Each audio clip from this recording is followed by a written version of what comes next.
అయితే ఇక్కడ ఒక విషయం, రాజకీయాల్లో శాశ్వత శత్రువులు శాశ్వత మిత్రులు ఉండరు అనేది నానుడి. కానీ ఈ మధ్యకాలంలో ఈ 20 years రాజకీయాల్లో చూస్తే అసలు రాజకీయ మిత్రులు శత్రువులు అటు ఉంచితే ఎదురు బదురు పడితేనే ముఖాలు అగ్గి ఏదంటే పచ్చగడ్డేస్తే బగ్గుమనేలాగా తయారై ఉన్నాయి పరిస్థితులు. తెలంగాణలో అది మాత్రం భిన్నం. అది ఇప్పుడు ఇంత తిట్టుకునే రేవంత్ రెడ్డి గారు కేటీఆర్ గారు ఎదురెదురు పడినా ఇద్దరు షేక్ హ్యాండ్ ఇచ్చుకుంటారు, ఒక నవ్వుకుంటారు లోపల ఎంత కోపాలు ఉన్నప్పటికీ. కానీ ఆంధ్రాలో అలాంటి పరిస్థితులు కాదు. ఇద్దరు కలవాలన్నా భయమే, కలిసి మాట్లాడుకున్నా భయమే, మాట్లాడుకోకపోయినా భయమే. ఒకటి ఉంటే మొఖాలు చూసుకోకుండా వైరుధ్యమన్నా ఉండాలి. రెండవది గుట్టు చప్పుడు కాకుండా ఇద్దరు ఫోన్లో అన్నా మాట్లాడుకోవాలి. ఆంధ్రప్రదేశ్లో రాజకీయం అది. ఎందుకంటే వైసీపీ అనగానే ఇటు టీడీపీ వాళ్ళు మాట్లాడారో అదో పెద్ద శాపం, లేదు టీడీపీ అనగానే వైసీపీ వాళ్ళు మాట్లాడారో అది వీళ్ళకి పెద్ద శాపం.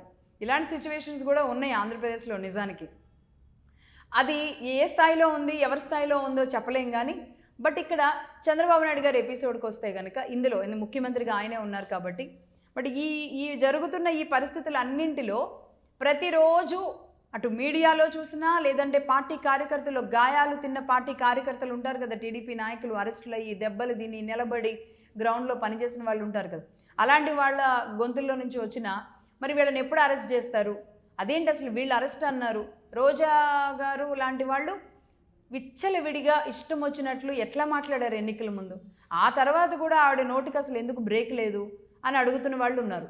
అలాగే ఇటు గుంటూరు చిలకలూరిపేట దగ్గరికి వస్తే విడుదల రజనీ గారు చాలా సౌమ్యంగా సైలెంట్గా చాలా గుంభనంగా ఉంటారు. కానీ ఆవిడ అటు మెడికల్ కానీ మైనింగ్ మాఫియాల్లో కానీ ఆవిడ మీద భయంకరమైన ఆరోపణలు కూడా ఉన్నాయి. కాబట్టి అక్కడ రోజా ఇక్కడ విడుదల రజనీ ఇద్దరు అరెస్టులు ఉంటాయని అందరూ అనుకున్నారు.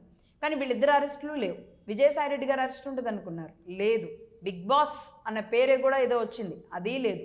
కానీ ప్రతిరోజు అడిగే వాళ్ళు అడుగుతూనే ఉన్నారు.